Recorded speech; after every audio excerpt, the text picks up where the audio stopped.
नमस्कार, मी पंजाब डक. आज आहे 6 जून 2026. अचानक फक्त एक दिवस शेतीचे कामं करायला शिल्लक आहे. आजचा दिवस आहे कारण की 48 तासामध्ये महाराष्ट्रामध्ये काय होणार आहे, दक्षिण महाराष्ट्राकडं बऱ्याच भागामध्ये मान्सून दाखल होणार आहे, म्हणून हा अंदाज लक्षात यायचा. राज्यातल्या सर्व शेतकऱ्याला सांगू इच्छितो की मी नेपाळमध्ये होतो त्या ठिकाणाहून देखील मी एक अंदाज सांगितला होता की 7 जून ते 14 जूनच्या दरम्यान मान्सूनचा पाऊस येणार आहे आणि शेतकऱ्याच्या पेरण्या होतील आणि लागवडीत देखील होतील, म्हणून हे अंदाज दिला होता. आणि तीच परिस्थिती आता आहे. 7 जून पासून ते 14 जून पर्यंत राज्यात दररोज महाराष्ट्रामध्ये दररोज वेगवेगळ्या भागामध्ये मान्सून दाखल होईल आणि जिथं जिथं ज्यांची ओल भरपूर जाईल, एकीच ओल जाईल, त्यांची माता पेरणी सुरू होईल. पण कापसाच्या लागवडी देखील होतील, म्हणून हे अंदाज लक्षात यायचा.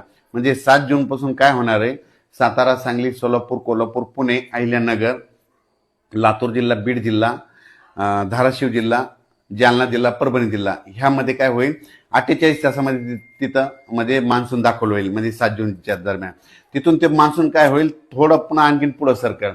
मग 8ला तो आणखीन पुढं सरकत सरकत काय होईल, परभणी जिल्हा, नांदेड जिल्हा, हिंगोली जिल्हा, यवतमाळ जिल्हा, वाशिम जिल्हा, जालना जिल्हा, संभाजीनगरपर्यंत मदाल मारेल. मग तिथून काय होईल, परत ते पुढं काय होईल, वर्धा, नागपूर, भंडारा, गोंदिया, चंद्रपूर, यवतमाळ, अमरावती, वाशिम, हिंगोली, अकोला, बुलढाणा तिथपर्यंत जाईल. म्हणजे ह्या पट्टा काय होईल, ह्या संपूर्ण असा म्हणजे काय होईल, दररोज पुढं पुढं सरकत ते मान्सून कव्हर होईल. मग असं करत करत काय होईल, 14 तारखेपर्यंत मात्र संपूर्ण महाराष्ट्र व्यापून टाकेल. आणि त्याच्यानंतर उत्तर महाराष्ट्राकडे काय होईल, 13 तारखेच्या नंतर मग उत्तर महाराष्ट्राकडे मग ते असा असा पाऊस तिकडे उत्तर महाराष्ट्राकडे जाईल. आणि तिकडे देखील पाऊस पडल्याच्या नंतर जमिनीमध्ये ईदभर ओल गेले तर त्यांच्या देखील पेरण्या तिकडं सुरू होतील.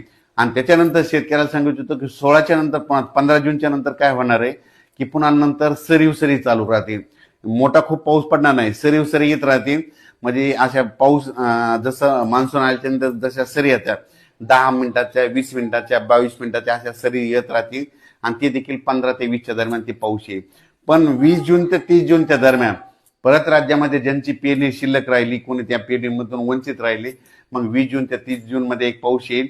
म्हणजे ते काय होईल, 20, 21, 22 जूनच्या दरम्यान ते पाऊस येईल. त्याच्यामध्ये काही जणांच्या शेतकऱ्याच्या पेरण्या होतील, लागवडी होतील. आणि 25 ते 29 जून मध्ये जे पाऊस येईल त्याच्यामध्ये देखील शेतकऱ्याच्या काही लागवडी होतील. आणि त्याच्यातून जर काही शेतकरी उरले तर 10 जुलै ते 15 जुलैमध्ये एक पाऊस येणार आहे. 10 जुलै ते 15 जुलैमध्ये दरवर्षी महाराष्ट्रात पाऊस पडतो आणि त्याच्यामध्ये राहिलेल्या ज्यांच्याकडे वापसा नसली त्यांच्या पेरण्या होतील, म्हणून हे अंदाज लक्षात यायचा. मान्सूनचा पाऊस कसा असतो तुम्हाला सांगतो. मान्सून आता आपल्या इथं तळ कोकणात आज दाखल होईल जवळपास. तिथून आल्याच्या नंतर ते डायरेक्ट काय होतं, मुंबईकडे जातं, मुंबईहून असं महाराष्ट्रात येतो. पण यावेळेस तसं व्हायला नाही. तर यावेळेस काय होईल माहिती आहे का, कर्नाटकमधून शॉर्टकट मार्गानेच काय होणार, इथं गरमी असल्यामुळं इकडे ते बाष्प खेचले जाणार आहे. आपल्याकडे गरमी असल्यामुळे ते बाष्प जास्त खेचणार आहे.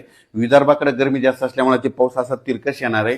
मग त्याच्यामध्ये कर्नाटकला मात्र खूप मुसळधार पाऊस होईल, तिकडे अतिवृष्टी होईल.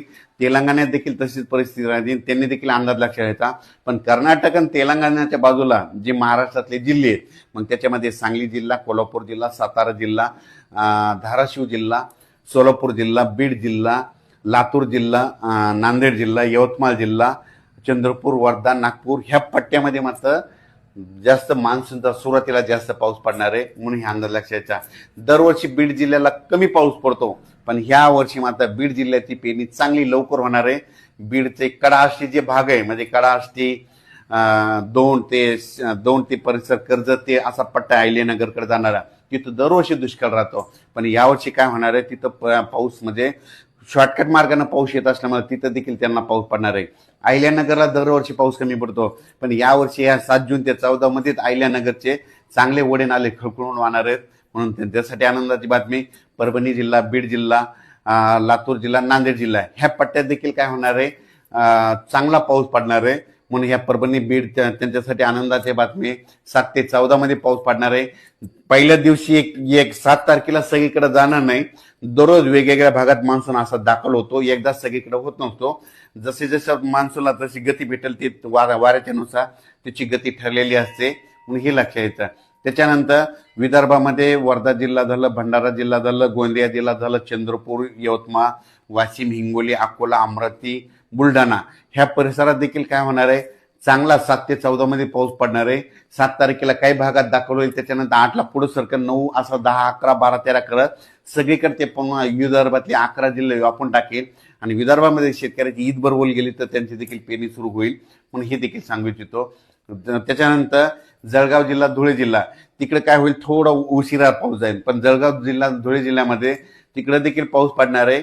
तिकडे 10, 11च्या नंतर तिकडे देखील पाऊस पडणार आहे आणि 13, 14च्या नंतर मात्र धुळे, नंदुरबारकडे जाणार, कारण की पाऊस काय होईल, हे मान्सून मुंबईकडे जाईल. मुंबईकडे गेल्याच्या नंतर तिकडं रिमझिम पाऊस पडेल. रिमझिम मध्ये त्यांची ईदभर ओल जाईल आणि त्यांच्या देखील पेरण्या लागते. पण राज्यातल्या सर्व शेतकऱ्याला सांगू इच्छितो 7 जून ते 14 जूनच्या दरम्यान दररोज वेगवेगळ्या भागात मान्सून दाखल होईल आणि शेतकऱ्यासाठी आनंदाची बातमी.